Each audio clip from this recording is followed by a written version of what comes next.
High বন্ধুরা, তোমরা সবাই কেমন আছো? তো কেমন সবার পূজা কাটলো? তো কয়েকটি দিন ধরে ভিডিও আমি দিতে পারছি না, কারণ পূজা, লক্ষ্মী পূজা সব কিছু গেল।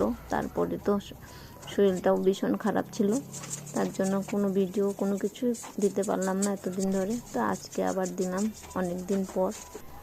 লক্ষ্মী পূজা টুজা সব শেষ, তারপর তো শরীরটাও একটু সুস্থ হয়েছে। তারপর তো ঘরের যা অবস্থা, কাপড় চোপড় পূজার সব কিছু ধোয়াধুয়ি সব কিছু জমানো ছিল, তাই আজকের থেকে সব শুরু করলাম।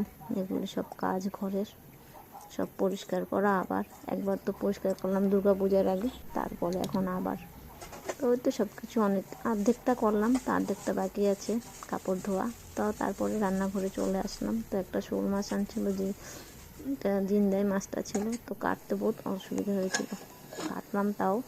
তারপরে রান্নাবান্না করে সবাইকে স্নান করে খাওয়া দিয়ে দিলাম। সবাই